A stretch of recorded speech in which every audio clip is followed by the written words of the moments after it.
أعوذ بالله من الشيطان الرجيم بسم الله الرحمن الرحيم الحمد لله الذي نزه قلوب أوليائه عن الالتفات إلى زخرف الدنيا ونضرته وصف أسرارهم من ملاحظة غير حضرته ثم استخلصها للعكوف على بساط عزته ثم تجلى لهم بأسمائه وصفاته حتى أشرقت بأنوار معرفته ثم كشف لهم عن سبحات وجهه حتى احترقت بنار محبته ثم احتجب عنها بكنه جلاله حتى تاهت في بيداء كبريائه وعظمته والصلاة على محمد خاتم الأنبياء بكمال نبوته وعلى آله وأصحابه سادة الخلق وأئمته وقادة الحق وأزمته وسلم كثيرا.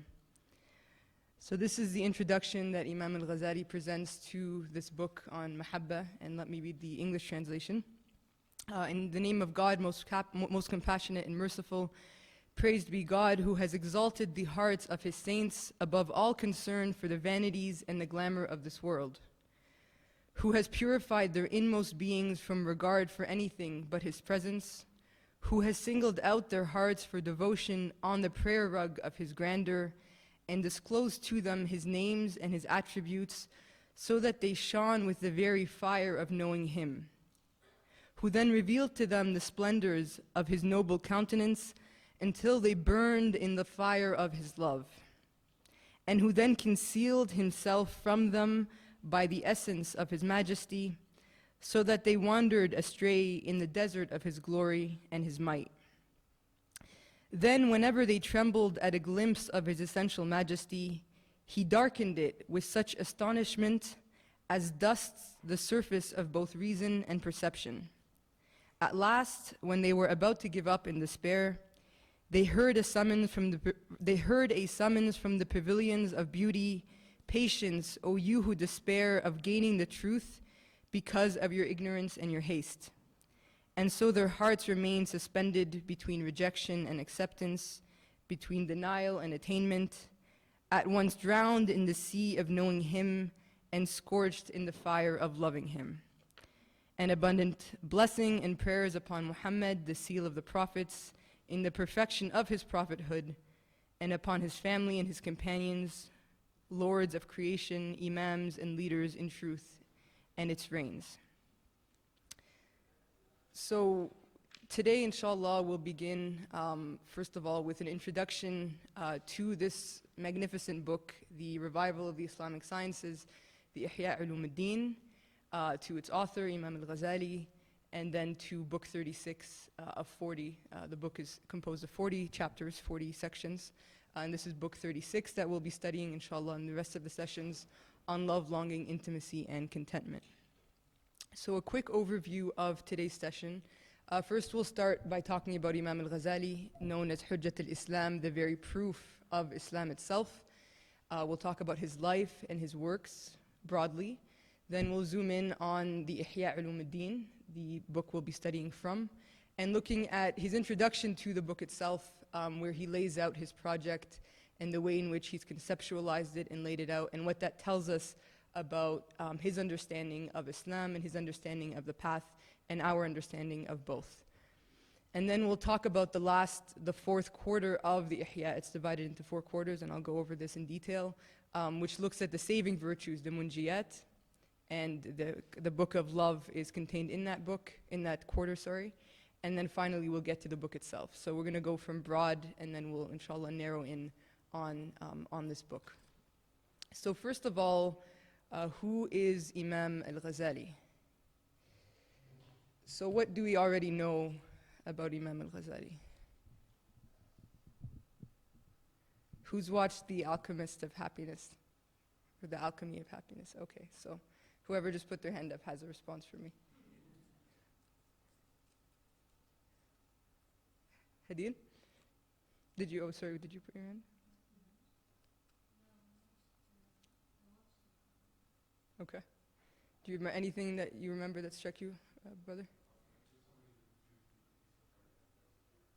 So he fused the batin, the inward sciences, with the outward sciences, with the knowledge of fiqh, of law, of theology, with the inward understandings and experiences of that knowledge. And that's something that's very clear in his introduction of what he's setting out to do. Hadia?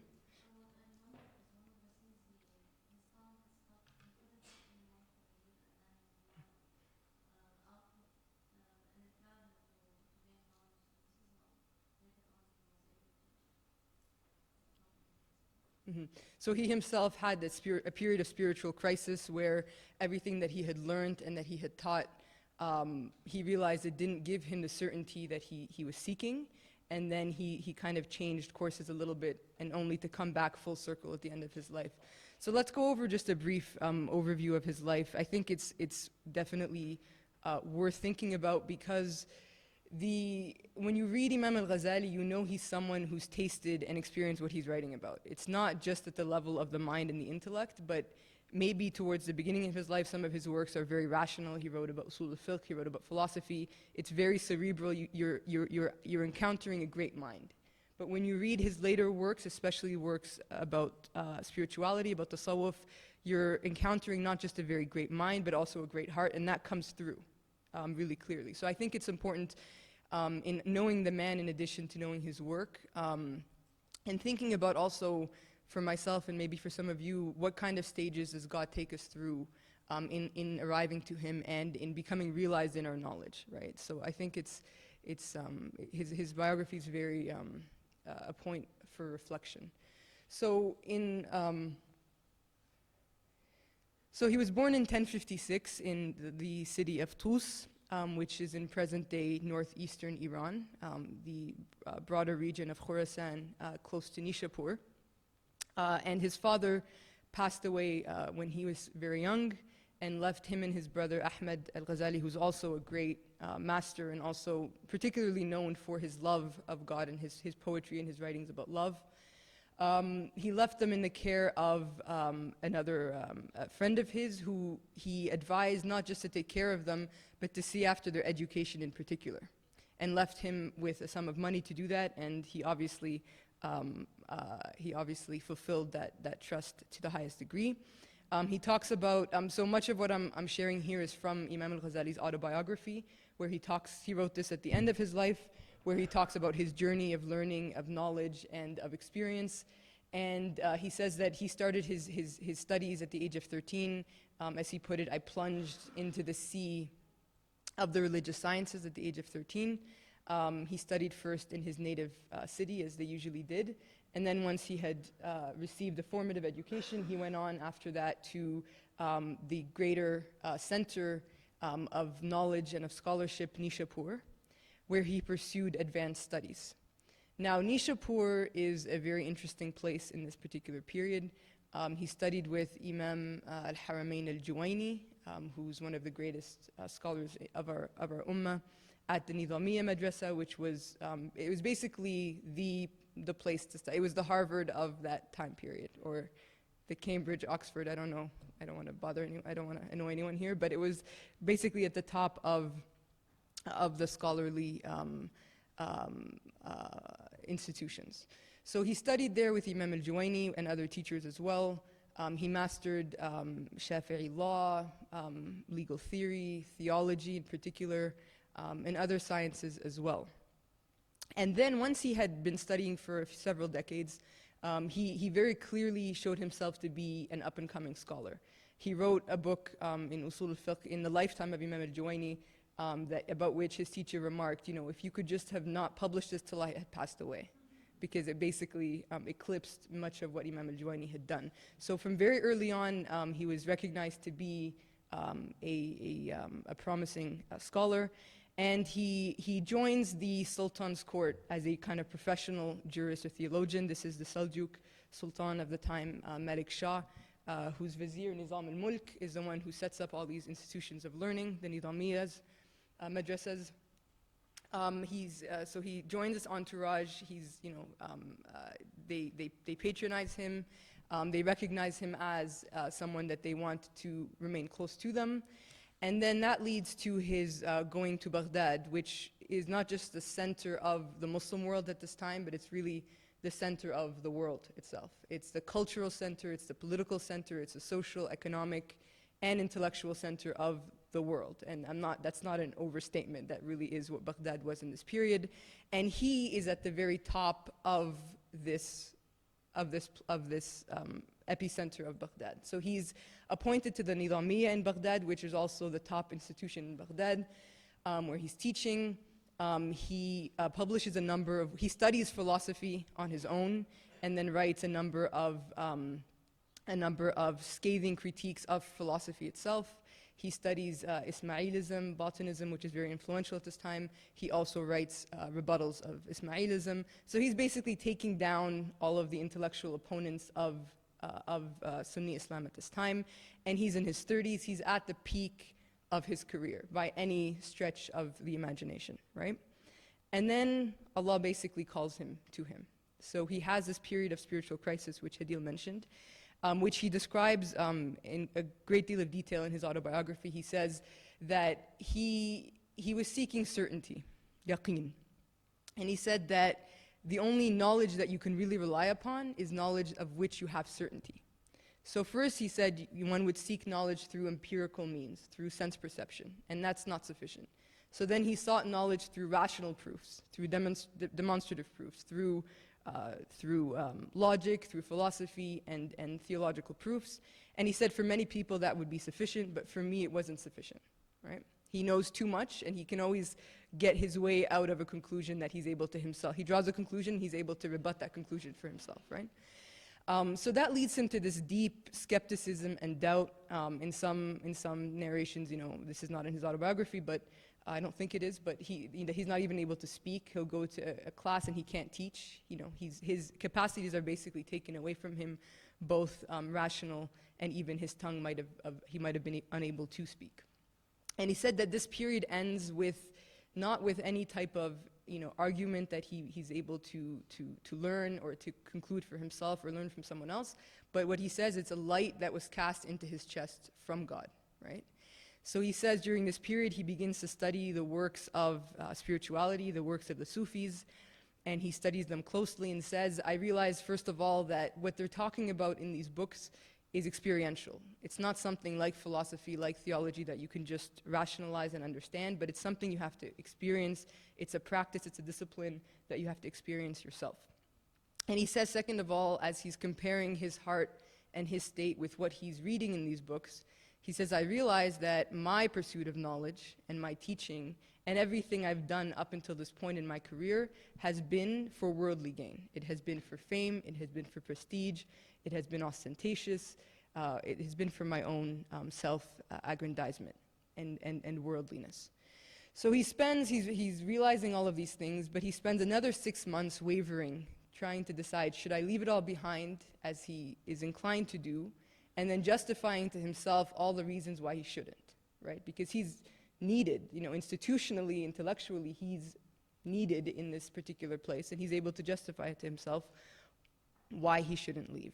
Eventually, he concludes that he has to go, and so he tells them, I'm going on the pilgrimage and I'll be back, but in his own intention, he's planning to leave and not return. So then he spends a decade in seclusion or semi-seclusion, the first 2 years of this decade, starting in 1095. He spends in full conclusion. And who comes to Baghdad, as Dr. Omar likes to remind us, who comes to Baghdad in 1095? I saw lots of smiles. Abdul Qadir, so the very year Imam al-Ghazali exits Baghdad, Sheikh Abdul Qadir Jilani comes to Baghdad to study and eventually to teach. So this period of seclusion, he says that it was a time when he practiced what he had learned about the spiritual path. And he says that what I experienced and what I attained cannot be explained or described, and nor should it be explained or described, right? So he attained that certainty, that yaqeen that he was seeking. He attains that.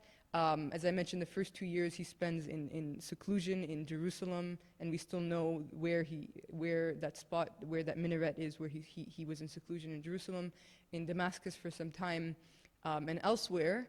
And then the other 8 years he was in sort of semi-seclusion. So he wasn't teaching at these institutions of higher learning. But he was writing. He wrote the Ihya al-Ulum during this time. He was teaching the Ihya and other works as well in various places. Towards the end of his life, he returns to Khurasan. For a time, he returns to teaching, and he says also in his autobiography that it wasn't, I wanted to remain in seclusion, I wanted to remain just worshiping God and writing and so on, but that God had commanded him to return, so he did. And during this period as well, he wrote many of his important works in usul al-fiqh and theology and other disciplines, so he did return to the knowledge of the outward. Eventually, during the last few years of his life, he also then, 2 years before his death, he again withdraws from a kind of a public role in the Nizami and elsewhere. He returns to his hometown of Tus, where he has a circle of disciples that he teaches and advises.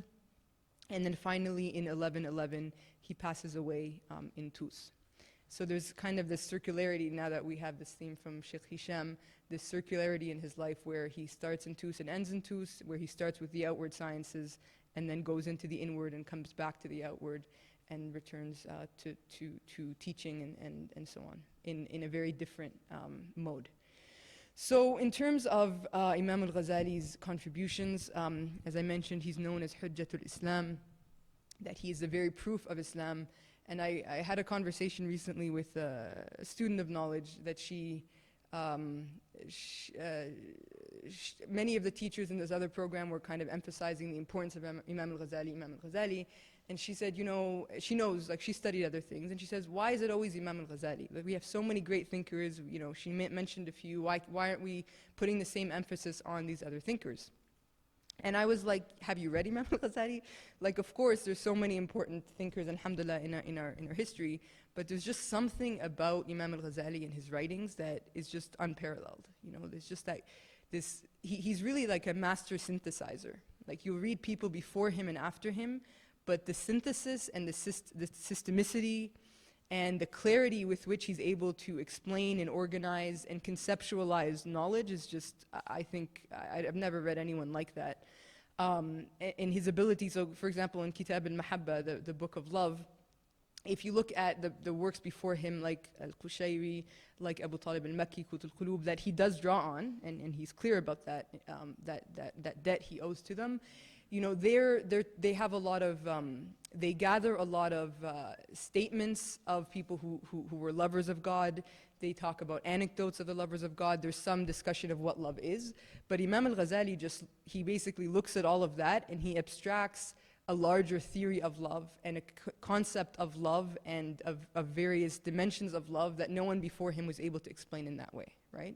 So there's something about the ability to explain things clearly and to synthesize knowledge, as well as having himself tasted and experienced these things in a way that comes through very clearly. This is not someone who's just talking about ideas, but someone who is a practitioner and someone who's tasted what he talks about.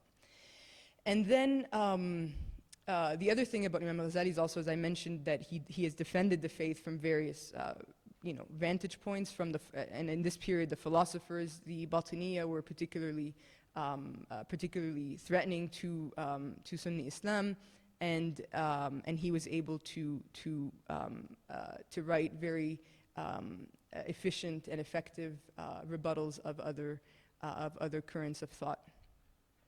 So that is, he wrote over 100 works, and there's at least a few other dozen works that are ascribed to him, but we're not sure whether he actually wrote them. He wrote mostly in Arabic, but also in Persian.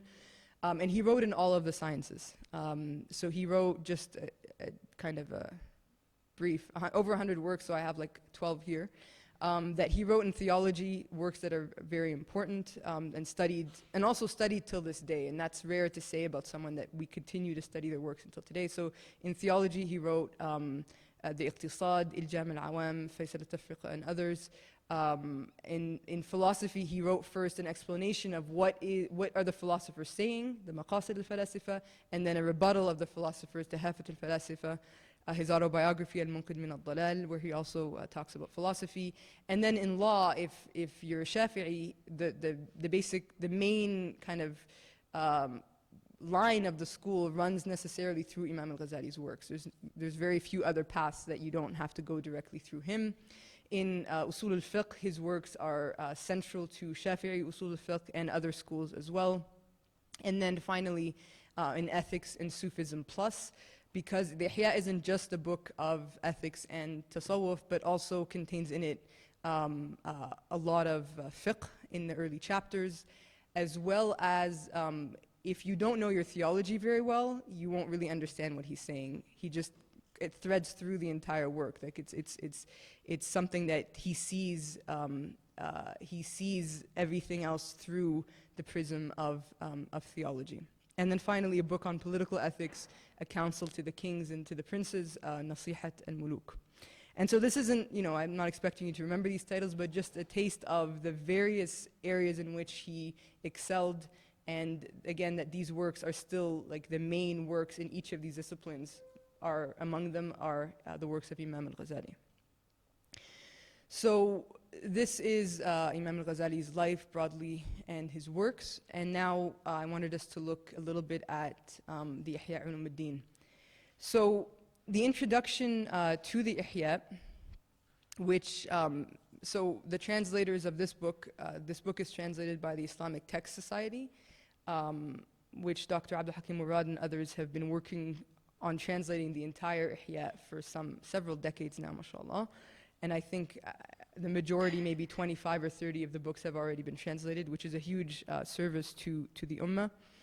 But they've chosen to actually include Imam al-Ghazali's introduction to the Ihya itself, to include it in every translation of the book that they publish, because of how important it is in setting out the project of the Ihya broadly. So I don't know if anyone has the book, but the introduction is on page 11 of the introductory chapters. In the introduction, he talks about his concern with the religious scholars and the hypocrisy and the corruption of the religious scholars. So Imam al-Ghazali was concerned with two classes of people in particular, the rulers, and he wrote, he addressed the rulers in other works like this Nasihat al-Muluk, the book on political ethics that I mentioned. And then in this book, he's really concerned with the religious scholars and people of religion more broadly, like ourselves, the seekers and the students. So his main critique of them is that they don't act upon the knowledge that they've been given.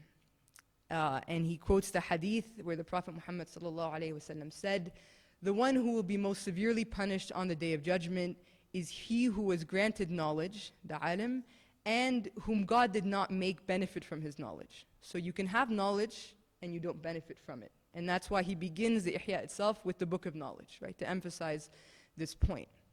So he says in the introduction that the guides of the way are those who possess knowledge. The guides of the way are the ulama. And they are the heirs of the prophets, quoting the hadith, al-ulama'u warathatul anbiya.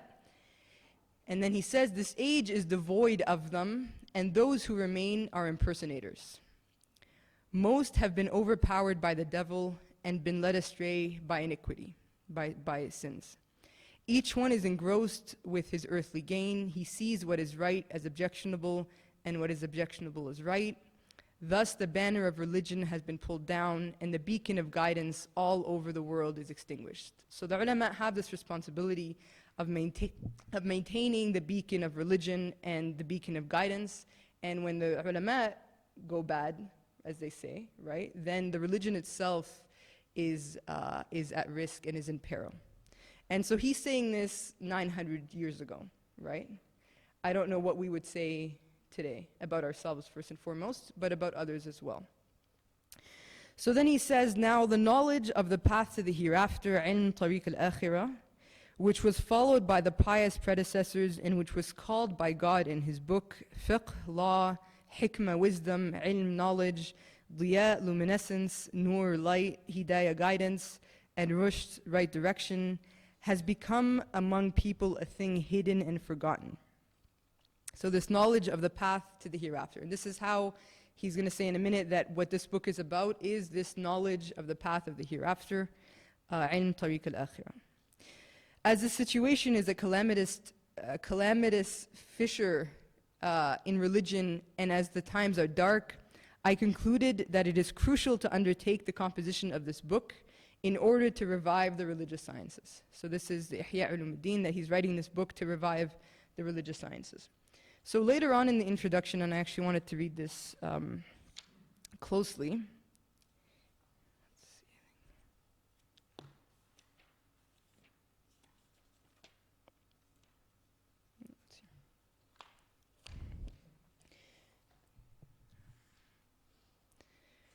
So he says the following: لأن العلم الذي يتوجه به إلى الآخرة ينقسم إلى علم المعاملة وعلم المكاشفة. So this knowledge of the path of the hereafter is divided into two parts: the knowledge of mu'amala and the knowledge of mukashafa.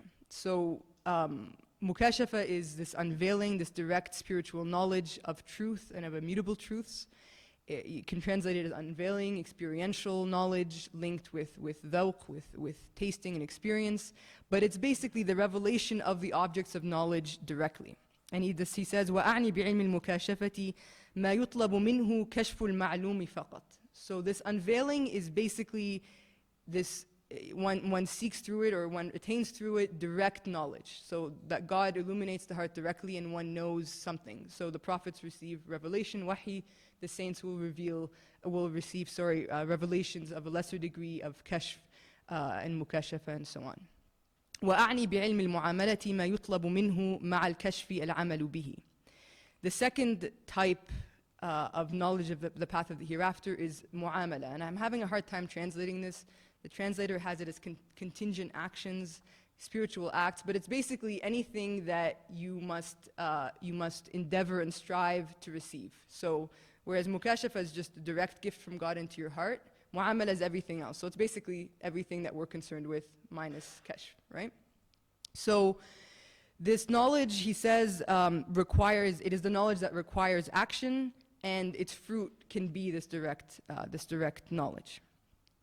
Now he says something very interesting about mukashafa and his purpose in the book. So he says, والمقصود من هذا الكتاب علم المعاملة فقط دون علم المكاشفة التي لا رخصة في إيداعها الكتب وإن كانت هي غاية مقصد الطالبين وطمح نظر الصديقين. So he says the intent and the purpose of this book is only spiritual acts, mu'amala. Only, and not unveiling, the knowledge of unveiling, which one is not allowed to document in books. That this is personal for you, and it's not something that you should be putting into writing or discussing with your friends, right?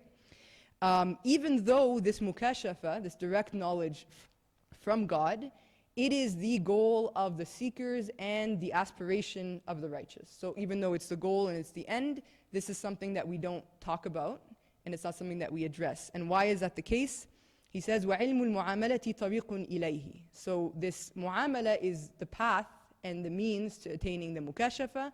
ولكن لم يتكلم الأنبياء صلوات الله عليهم مع الخلق إلا في علم الطريق والإرشاد إليه. That the prophets, God be pleased with them, didn't talk to people about unveiling, right? They only talked to people about mu'amala, about spiritual acts, about what they need to do to rectify their hearts, right? وأما علم المكاشفة فلم يتكلموا فيه إلا بالرمز والإيماء على سبيل التمثيل والإجمال علما منهم بقصور أفهام الخلق عن الاحتمال والعلماء ورثة الأنبياء فما لهم سبيل إلى العدول عن نهج التأسي والاقتداء. So he says that as for this knowledge of unveiling, the prophets only spoke about it through symbol and allusion. So they pointed to it, they kind of mentioned it in allusion and in symbolic terms, and in general terms, not in specifics. Because they knew that people's understanding would fall short of comprehending it, right? Unless it's something you experience, you won't be able to understand it, even if they explained it to you. And the scholars are the heirs of the prophets, so they too shouldn't verge from this method, and so they too should emulate and imitate the prophets in this. Now, why this is really important is because in Kitab al-Mahabba in particular, it's very experiential, right? It's very much something that you experience. You can talk about love theoretically, but it's something that is experiential. And at many junctures in the book, Imam al-Ghazali kind of points towards something that's experiential, then he kind of stops, and he says, this is not something that should be spoken about, right? It's something experienced and tasted, and hopefully by walking this path and by following his advice in terms of how to gain this love of God, that you'll be able to understand this, right? So for example, when he talks about what does it mean what does God's love for mankind mean, right? He gets into some of this more esoteric, unveiling territory, and then he steps back. And it's funny because the introduction to this book, or not this, another book, it was kind of an interpretive essay written, and they're like annoyed. They're like, and this is, I think it was a non-Muslim who wrote this. He's kind of like, every time he gets close to getting into this stuff, it's like he retreats, and they're just like, why is he retreating, right? So this is very much intentional on his part. And also when he talks about supplication and the qada and qadr of Allah subhanahu wa ta'ala in relation to supplication, again, he steps back. So at various junctures, you'll see that he steps back from getting into this realm of